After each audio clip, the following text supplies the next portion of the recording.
Good afternoon, everyone. My name is Kathy Purdy. I'm a marketing manager here at Schoeneck King. I'd like to welcome you to today's coronavirus webinar presentation. Just two quick housekeeping items before we get started. Please enter your questions in the Q&A box located at the bottom of the screen, and we will do our best to address those as time allows through today's webinar. Once the program has ended, if you would take a moment to complete the survey, we would appreciate that. We do share your comments and suggestions for future topics with our presenters. And to start our program today, I'm going to hand it over to Adam in our Syracuse office. Kathy, thank you so much, and welcome to everybody who is attending this afternoon. This is our latest installment of our coronavirus weekly webinar. We have a great program for you today, 4 really good topics that cover a lot of the changes that have recently happened in the last week or so. If we have time at the end of the 4 presentations, I'd like to go over some of the questions that you all type into the chat box, so please feel free to do that. Starting us off today is going to be Hillary Morera. She is a partner in our Long Island office, Garden City, Long Island. And she's going to be talking to you about a topic that I know many employers are still wrestling with, and that is the recently enacted marijuana legislation. So with that, Hillary, take it away. Thanks, Adam. Good afternoon, everybody. As Adam said, my name is Hillary Morera. I am a partner in our Garden City office. I have been dealing with marijuana issues since the medicinal marijuana, the Compassionate Care Act, was enacted in April of 2012. So I've been dealing with marijuana for a long time now. I always make the joke that I think I was pegged as the one to deal with marijuana because I was born and raised in California, in San Diego, California. And we all know that recreational marijuana in California has been legalized for some time now. And as if that wasn't enough, the recreational marijuana statute here in New York was formally enacted on March 31st, which it was my birthday. So, I just can't seem to get away from it. Today, there's a lot to talk about relating to the new legalization of recreational marijuana. We're not going to be able to cover every single issue that has come up and that I've been asked recently, but I thought I would talk about the dichotomy between the legalization of recreational marijuana under New York state law, while it's still an illegal substance under federal law. So if we could go to the next slide. So as just a quick reminder and I know we've covered this previously, but as a basis to the discussion relating to the fact that marijuana is still an illegal substance under federal law, I just wanted to remind everybody how it was legalized in New York for purposes of the recreational marijuana. So what happened was that on March 31st, the New York labor law section 201D was amended to include the use of recreational marijuana. And for our purposes, for employers, what that means is that employers are prohibited from taking any adverse action. So that's a refusal to hire, discipline, discharge against an employee or an applicant because of their use of marijuana in accordance with state law while off duty and off work premises. Next slide, please. Now, there are a few exceptions to the recreational marijuana law in section 201D, which provides that you can take an adverse employment action against an employee for the use of recreational marijuana if the employer's actions are, and for this discussion, this is very important, required by state or federal regulation. So we'll talk about the federal statute and what may be required. There's also, an impairment exception. So if an employee is impaired at work, you can certainly take some type of adverse action. And if it would cause you to violate a federal law. If you can go to the next slide. So for purposes of just discussing the impairment statute, the impairment exception, excuse me. So unlike alcohol, there is no fixed or cutoff determination if someone is impaired by marijuana. As we all know, our blood alcohol level we can take and know immediately right then and there if somebody is impaired by alcohol. THC can stay in somebody's system for up to 90 days. So when somebody performs a drug test, what basically the legislation has said is that a drug test is not enough because of the length of time that marijuana can stay in somebody's system. You do not know whether or not that person is impaired at the time they take the test. So what the law tried to do is define what is impairment. And in fact, in the way that it's written, they made it actually pretty challenging in determining who is impaired at work. So in order to determine somebody is impaired at work, an employer really has to prove three things. So probably need three things, as I always say. Number one, they're going to need a positive drug test to show that there was marijuana in their system. Number two, that there was some type of articulable symptom of impairment. So was that, the red glassy eyes? Was there some type of odor? Were they falling asleep? What is it that you actually observed the person doing? And this last piece was added that makes it very challenging for employers. We also have to prove that the impairment impacted the individual's work performance. So they were, negatively impacted their job duties and what they were doing at work. So needless to say, that is certainly a challenge in terms of proving impairment. And so what a lot of employers are saying to me is, well, I don't even want to deal with this impairment, exception because it's quite a challenge to prove these things. So can't I just rely on the fact that marijuana is an illegal substance still under federal law? And unfortunately, that is not necessarily the case. So I kind of want to go through, the dichotomy between what is and is not required based on the fact that marijuana is still an illegal substance under the federal law. Next slide, please. Okay, so the Controlled Substance Act, and you'll see it referred to in the next few slides as the CSA, is what it establishes the federal drug policy that lists the illegal substances. There are 5 schedules: Schedule 1, 2, 3, 4, and 5.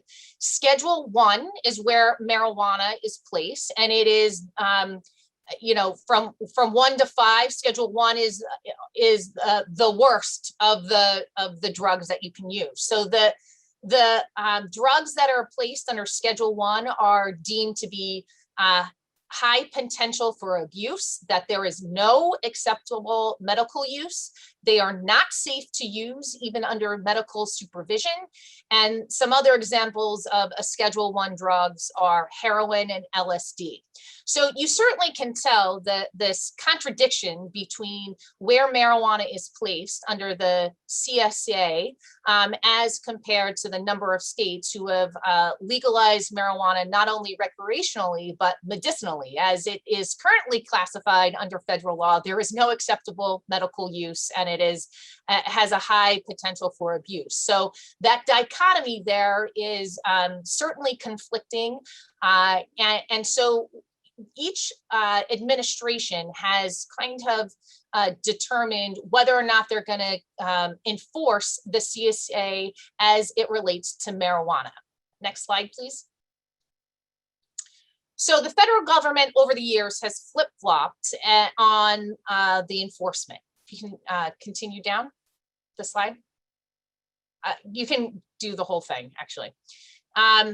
So as you can see that, starting back in 2013, the Attorney General Cole issued a memo de-emphasizing marijuana prosecutions.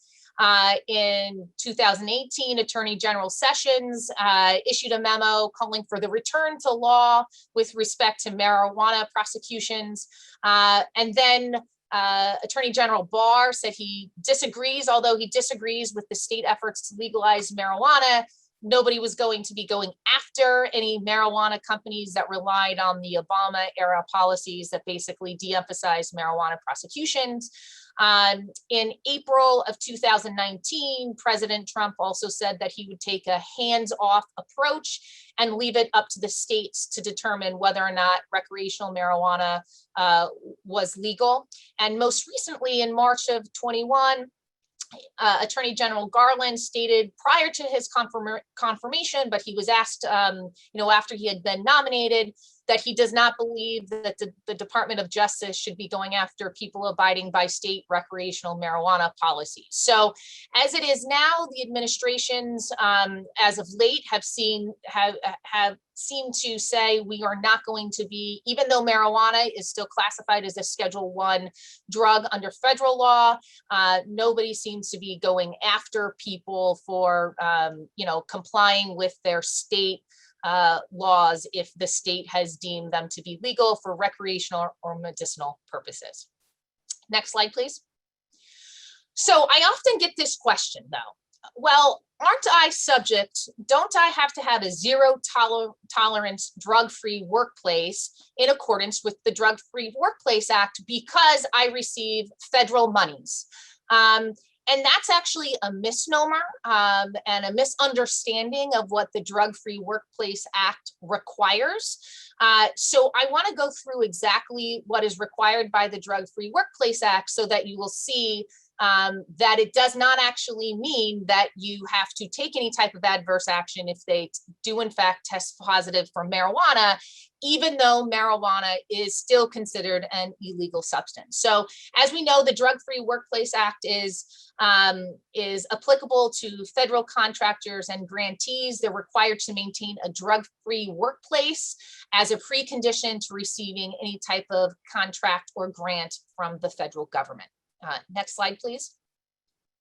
So under the federal Drug-Free Workplace Acts, all contractors and grantees, so all the employers that receive those federal monies, they must comply with the following provisions. So they have to issue a policy statement prohibiting the possession, use, or distribution of a controlled substance at the covered workplace and specifying consequences for violation.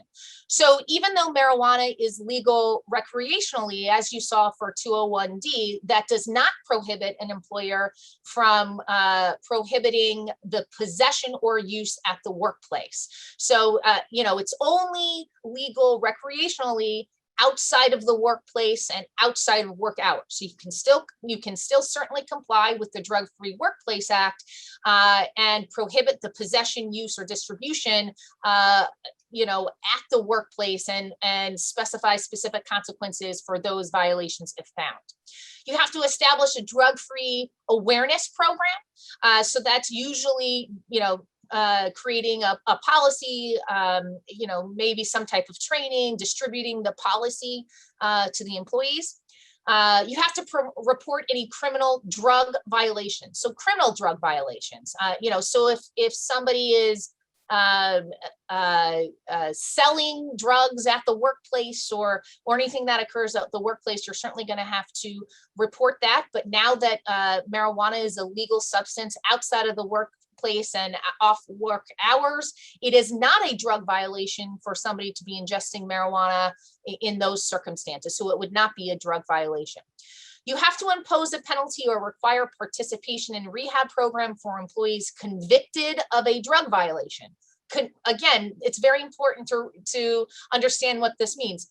Convicted of a drug violation. So just because somebody is using marijuana outside of the workplace, if they are not convicted, there is no penalty that's required to be enforced. And the other thing that I will highlight is though it says impose a penalty or require participation in a rehab program, the Drug-Free Workplace Act does not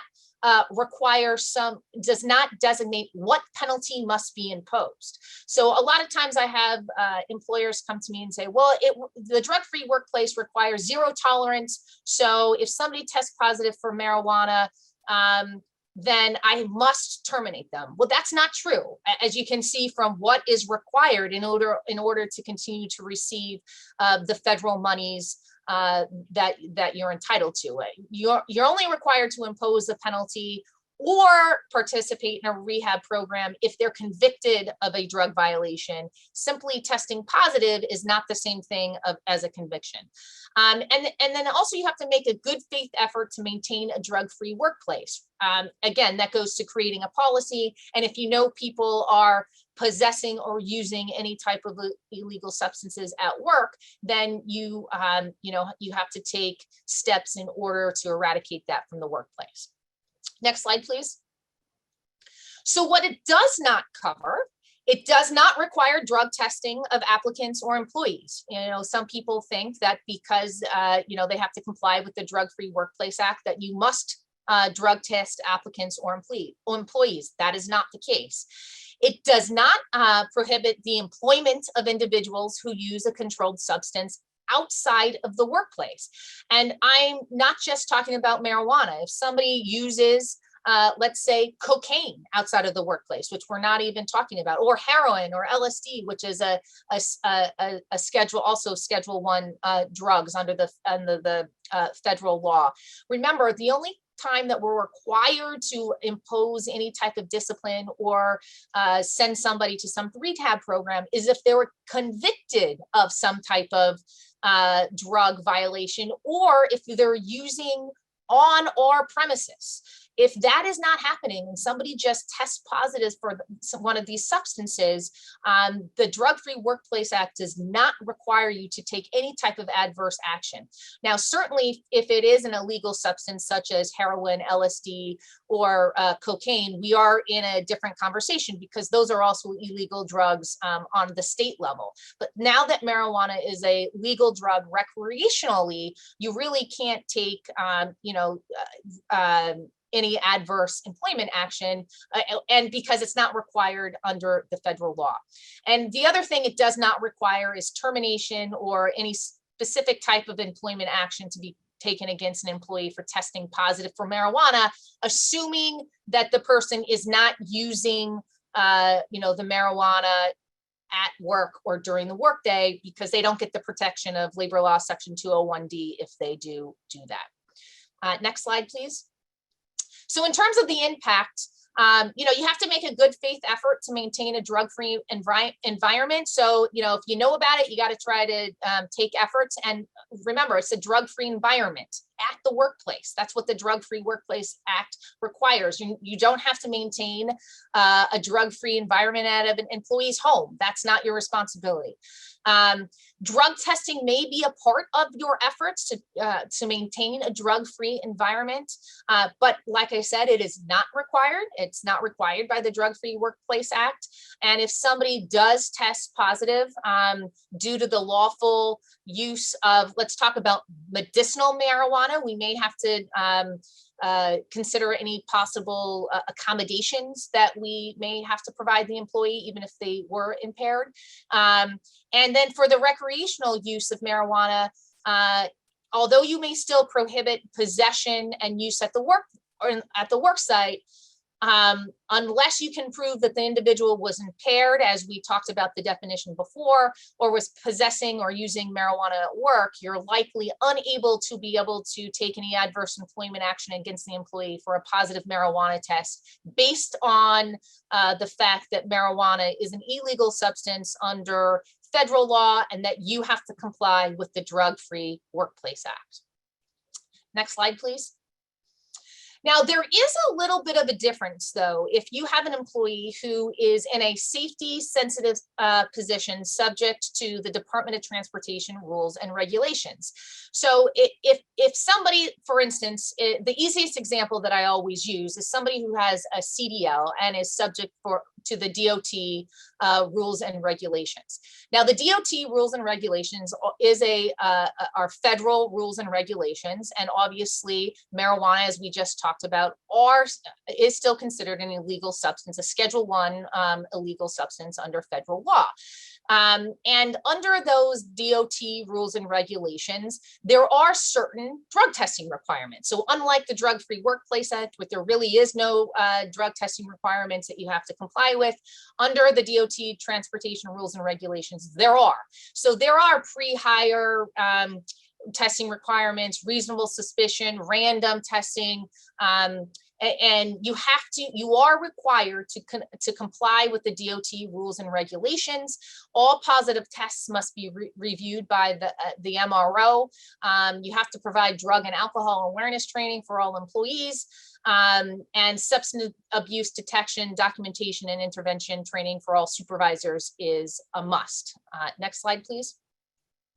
So, back in 2012, when New York passed the medicinal marijuana law, the Compassionate Care Act that legalized medicinal marijuana, the Department of Transportation looked around and saw that a lot of states were actually passing and legalizing recreational marijuana and medicinal marijuana around the country.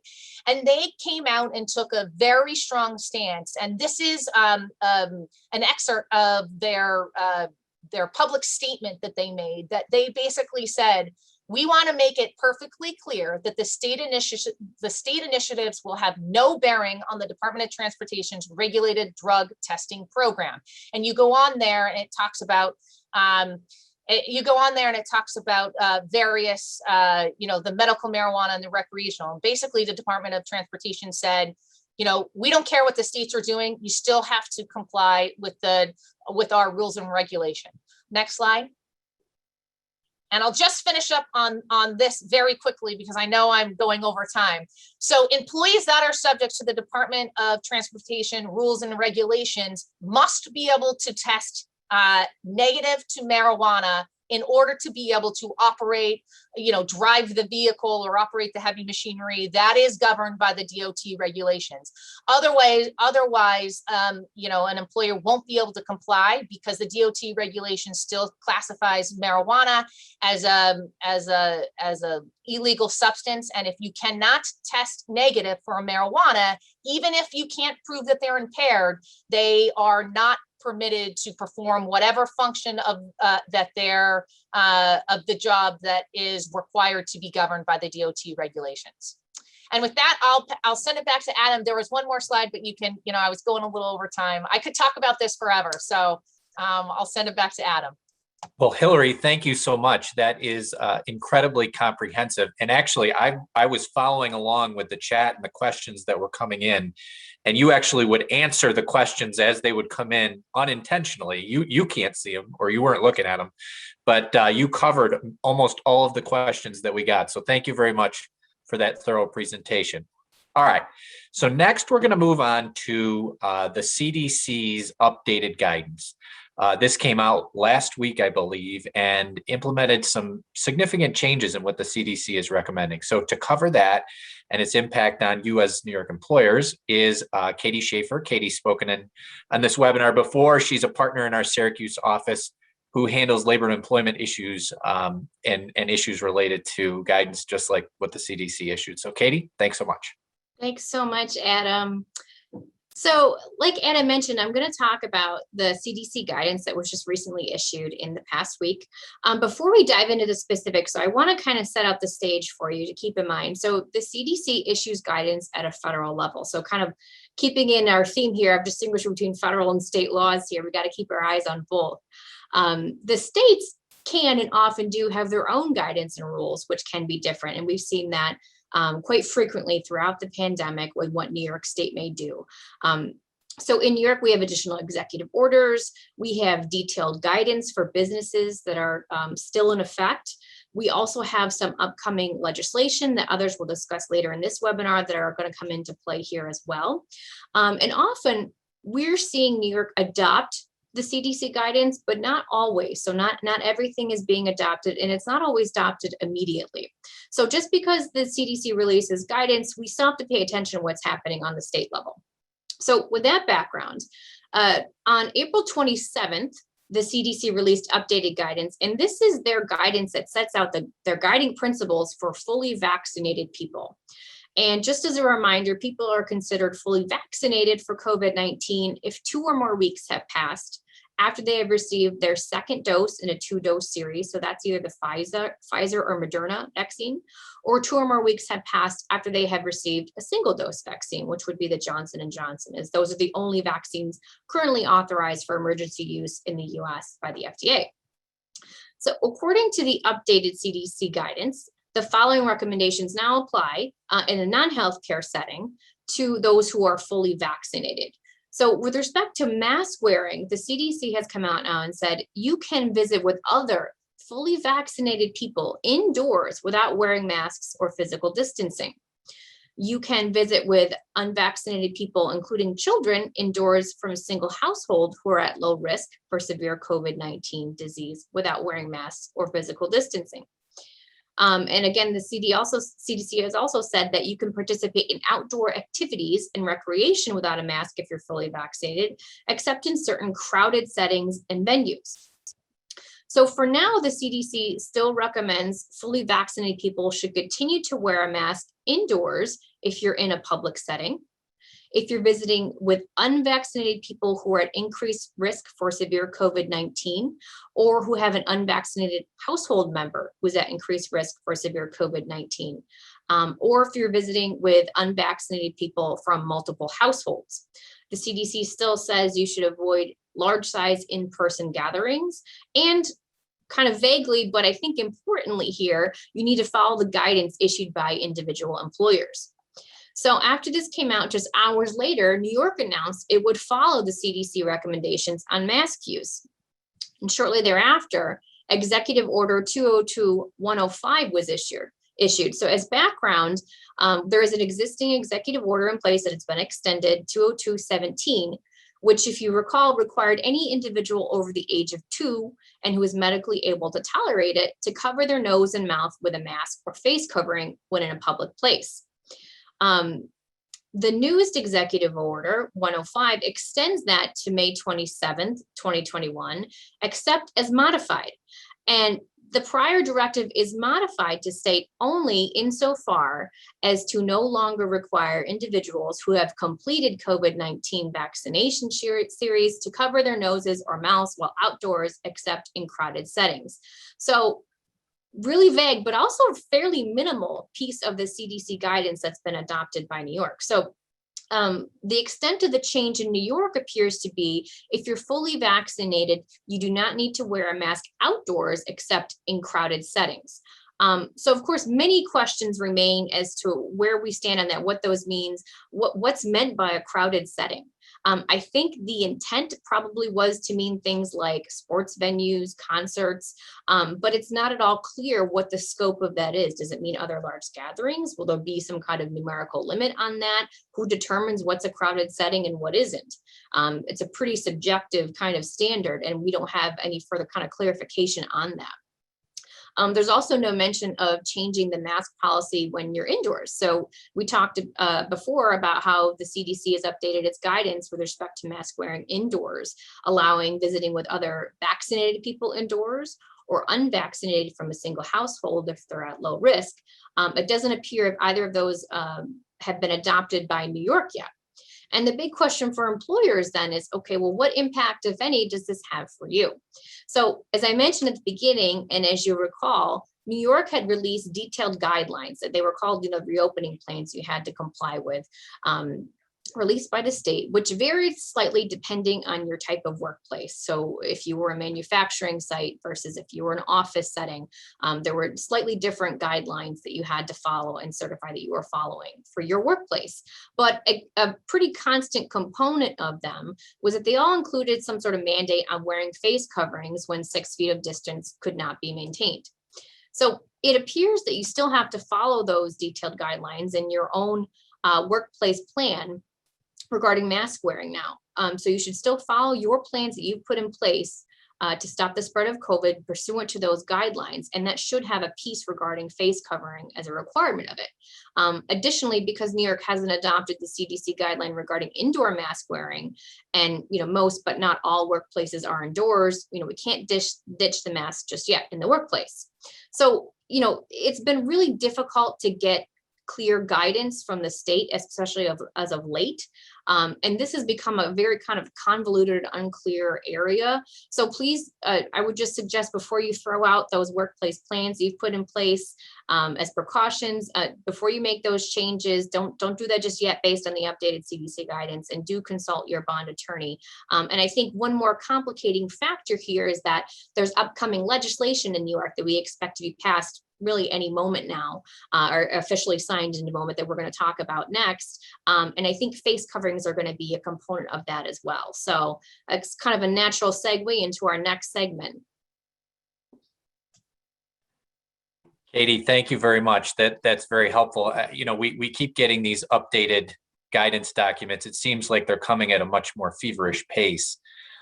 Katie Anderson's going to talk a little later about all the recent updates that Governor Cuomo has provided to the various social gathering limitations, all these restrictions that are being rolled back quite quickly.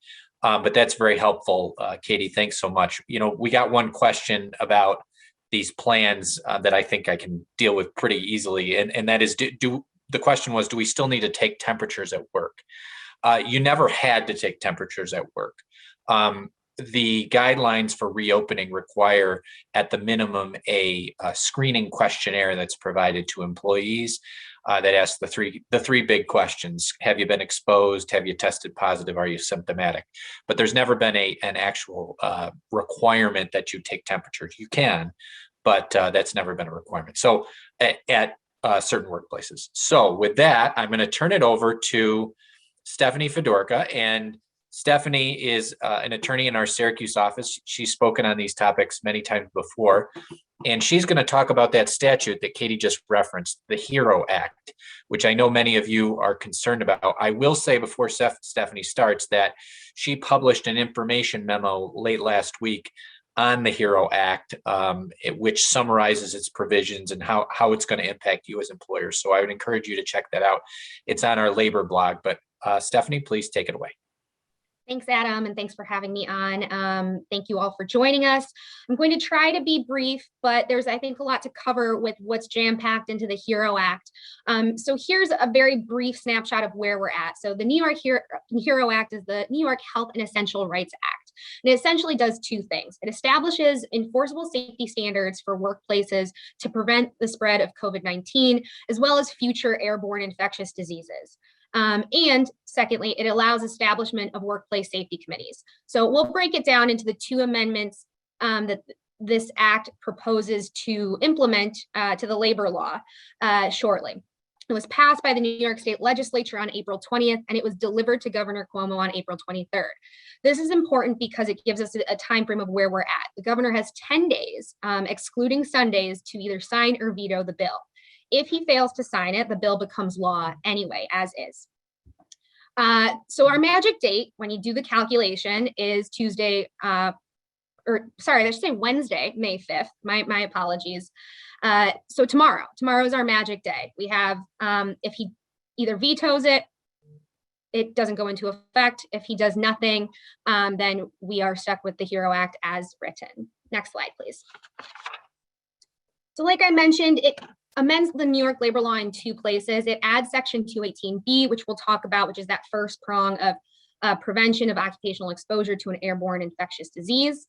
And it adds section 27D that has to do with the workplace safety committees. Go ahead and next slide, please. So here's a brief summary of what is in the HERO Act as far as this new section 218B. It applies to all private employers. Notably, it does not apply to the state, political subdivisions of the state, public authorities, or any other governmental agency or instrumentality. And what it does is it requires adoption of an infectious disease exposure prevention plan. It sets forth a couple of minimum standards, which we'll flesh out in the next couple slides, and rules for adopting an employer's own prevention policy if you don't adopt what we'll talk about in a little bit, this model prevention plan that the New York State Department of Labor and the Department of Health will come together, develop, and post for employers to adopt. It creates protected activity and has an anti-retaliation provision, so it provides some protections for employees as far as these new requirements go, and it creates an enforcement mechanism. There are some civil penalties. It provides the Department of Labor with enforcement authority to investigate and issue and assess penalties for violations, and creates a private cause of action for employees in certain circumstances if they feel that the law is being violated. Next slide, please.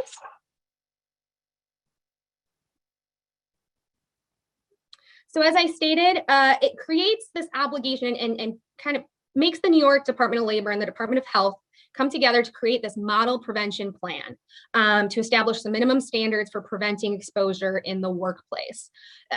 The New York State Department of Labor is going to be tasked with creating multiple minimum standards and model prevention plans for various industries. So there will be various versions of this plan depending on, they'll be industry specific.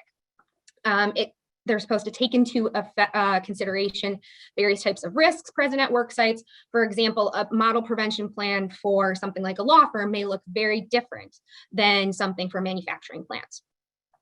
There will be considerations for whether there's a state of emergency or not. It will explicitly specify and distinguish among different levels of airborne infectious disease exposure. So as we've experienced this past year, plus, we've had ebbs and flows. So I believe that these prevention policies are aimed also at considering what happens when the infection rate is high versus when it's improving. And they will be posted in various languages. The statute specifically provides that the model policy prevention minimum standards and prevention policy must be provided in English and Spanish, but other languages will be provided at the discretion of the Department of Labor as well. Next slide, please.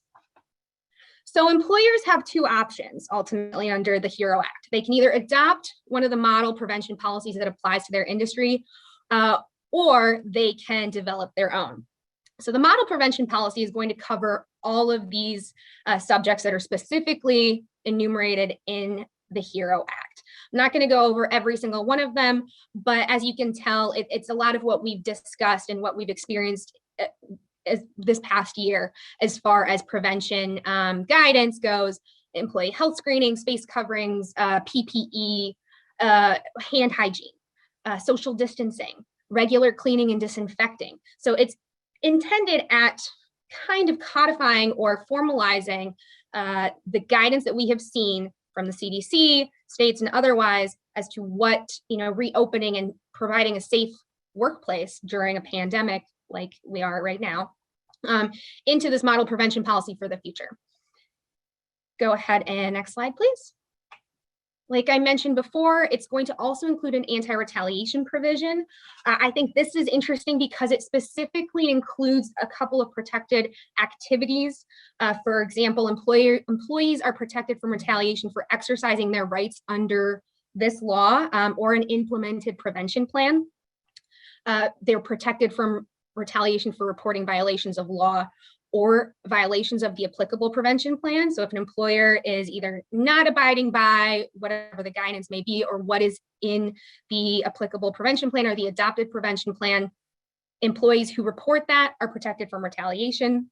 They're protected from retaliation for reporting an airborne infectious disease exposure concern or seeking an assistance or intervention in remedying that exposure concern. And then most notably, I think, is this last one, this fourth one. Employees are also now going to be protected from refusing to work where the worker reasonably believes in good faith that work exposes him or her or other workers to the disease due to existence of working conditions that are inconsistent with the law, rules, policies, governmental orders, including minimum standards in the model prevention plan or standard policy. So employers can't discipline or take adverse action for employees who refuse to work. Granted, it carves out this condition that the employer must have known or had a reason to know of these conditions, these working conditions that were inconsistent with the law, and failed to cure them. Next slide, please. Employers who wish to develop their own prevention plan must develop their own standard that is equal or exceeds the minimum standards provided by the model standard. So it will have to cover all of those specific topics that we saw in this couple slides back. But if an employer is planning on adopting their own prevention plan, it would be, I think, prudent to wait until the model prevention plan comes out to really look at that and see what is covered, and then either make sure that that adopted plan that's specialized that you may adopt for your workforce is equal to or exceeds the minimum standards provided therein. For employers with unionized workforce, they must develop such a plan pursuant to an agreement with a collective bargaining representative. And even for employers with no union, they must develop such a plan with meaningful participation of employees. So, and this applies to all aspects of the prevention plan. So there will be some requirement to engage employees in the development of your own prevention plan. It also must be tailored and specific to the hazards in the specific industry and work site. Next slide, please. Other additional requirements the HERO Act provides is that employers are going to be required to provide a copy of the prevention plan to employees. It must be in writing, it must be in English and in a language identified by an employee as their primary language. If the primary language is one that is not covered by one of the model policies developed by the Department of Labor, then the statute does provide that providing an English copy will be sufficient. But if an employee speaks Spanish, for example, and we know that the Department of Labor will be promulgating a Spanish model policy, then that would have to be provided to the employee if that's their primary language. The copy must be provided upon the effective date of the law, which is going to be 30 days after signature or enactment, so 30 days after tomorrow, unless Governor Cuomo vetoes the bill, of course. Upon reopening after a period of closure due to airborne infectious diseases. So if a workforce or a workplace is currently closed, then upon reopening, they will have to provide a copy of the prevention plan to employees. Upon hire and upon request to employees, contractors, employee representatives, bargaining representatives, the Department of Labor or Department of Health officials. Notably, it also must be included in the employee handbook. The statute explicitly provides, or the bill explicitly provides, that if an employer has an employee handbook, a copy of this prevention plan must be included and incorporated into the employee handbook as well. And then there's a posting requirement. So the prevention plan must also be posted in a visible and prominent location within the work site. Next slide, please. Quickly, there's a provision in there that allows the section to be waivable by a collective bargaining agreement, provided that for the waiver to be valid, it must explicitly reference the section. Next slide, please. And then violations. I think this is big as well. The law has some teeth. The Department of Labor is bestowed authority to enforce the law, investigate violations, and assess penalties, as I mentioned. Some of the civil penalties include for a failure to adopt a prevention plan. So if an employer doesn't adopt either the model prevention plan or their own, a civil penalty can be assessed of $50 per day. For failure to abide by the adopted prevention plan, $1,000 to $10,000. Subsequent violations also increase in fines. There's injunctive relief that the Department of Labor can also provide, and a private cause of action for employees. So employees could sue for remedies for violations as well. And I know I'm running out of time, so I'll quickly go through the next section just on 27D, which I think is much shorter. So next slide, please. So 27D is going to be those workplace safety committees. It applies, again, to employers with at least 10 employees, and it excludes public employers similar to the other section as well. So the state, other public employers are not included. It requires covered employers to permit employees to establish and administer a joint labor management workplace safety committee. And it establishes other rules and standards for such committees. Next slide, please. So here are some of the rules that it provides for the establishment of these workplace safety committees. It establishes that, what percentage has to be non-supervisory employees, co-chaired by representative, both the employer and non-supervisory employees. And it allows for separate workplace committees to be established for different geographic work sites. Go ahead, next slide, please. So here's a list of what the workplace safety committees are authorized to do under the law. So it provides several different abilities, raising health concerns, reviewing workplace policies adopted in response to health or safety laws, regularly schedule meetings. In addition, an employer has to provide some paid leave for certain designees of the workplace safety committees to participate in trainings to educate themselves on the function of a workplace safety committee, fundamental or basic OSHA or workplace safety laws and standards, etc. Next slide, please. This is also waivable by CBA, similar to the other section as well, provided that in order for it to be valid, it must explicitly reference the section. Next slide. And similarly, it provides an anti-retaliation provision. So employees who participate in these activities are going to be protected from retaliation. And I believe I have maybe one more slide, but I think, go ahead.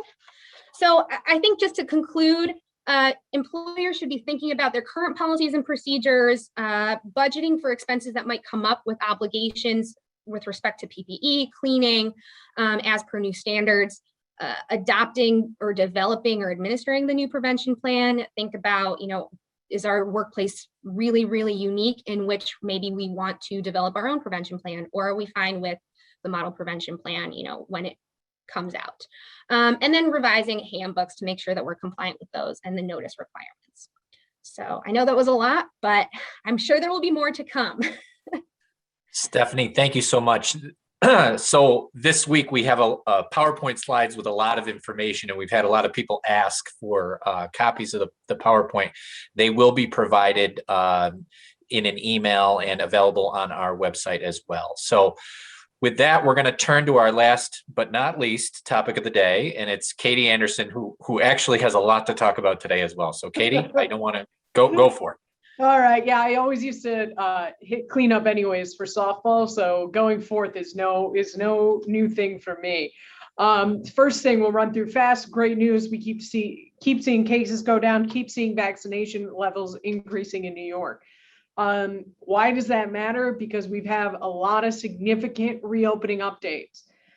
On May 19th, lots of restrictions are going to be lifted. And by lots of restrictions, I mean capacity limits are going to be lifted in most businesses. So offices, manufacturing, the capacity limitation will be gone. But there's a huge caveat here. The 6 feet of social distancing must be maintained at all times still. You can only get rid of that 6 feet of social distancing if you put up a proper barrier in the way between the two people. So while this is good news, while this is big news, it's not as major, I think, as it's been made to seem. Really, the only places that it won't apply to will be the large venues or stadiums. Looking at what's happening with gathering limits, outdoor on May 10th, you're going to see outdoor gathering limits go to 500 people. May 19th, outdoor residential gatherings goes to 500 people. Indoor residential gatherings will go to 50, and then large scale outdoor venues, you go to 33% capacity. But, and this is where it gets a little confusing, gatherings may be unlimited in size so long as every individual present has either proof of their full vaccination status or can present a negative COVID-19 test result. So it will be interesting to see whether this will apply elsewhere. Will the state be applying that provision to businesses? If you are fully vaccinated, will you need to keep maintaining social distancing indoors? Unclear at this point, but it appears that that is down the road. That's not the case right now. Looking at some other important caveats to all of these reopening updates. Face masks are still required inside. I know Katie spoke about this at length, but they're also required outside if there's a crowd. I have a lot of been getting a lot of questions from hospitality places about people eating outdoors. Still got to require masks of people walking around. You still need to do the health screening questionnaire, our favorite thing. You still need to gather contact tracing information. And you still need to follow the cleaning standards that are applicable in those reopening plans. Also, looking at questions that remain. So will businesses be able to ask for the full vaccination status or recent COVID-19 tests in order to get around the 6 feet of distancing? Perhaps soon, but not right now. I think that's a forward-looking thing. So look to likely after Memorial Day for updates on that. It will also really depend on what guidance comes out from the CDC. And then when will fully vaccinated individuals be able to go maskless indoors? This one is an unknown. It really depends.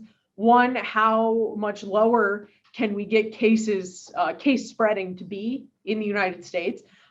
Cases are still spreading at a very high level. And so the higher level that cases spread, the more likely that there is that a variant will develop. A variant that may or may not get around the vaccine. But at this point, it is an unknown. It seems likely that we're going to see the outdoor restrictions to be lifted first, especially with the nicer weather coming. I think we're going to see a lot of mask wearing mandates continue to fade away as we continue throughout the summer. So looking forward to that. I believe we have one more slide. Yes, just a really quick note. The legislature did pass the eviction and foreclosure moratorium. It has been extended to, well, it will be extended to August 31st. As soon as it's signed by the governor, it will also be retroactive to May 1, which is when that it was set to expire in the first place. So that, Adam, is it. Katie, thank you very much. And thank you to everybody who joined us this afternoon. Here's the slide with all of our contact information. If you have any questions, feel free to reach out to one or any of us. And also, as always, feel free to reach out to the bond attorney that you work with regularly. Thanks again, and we'll see you next week.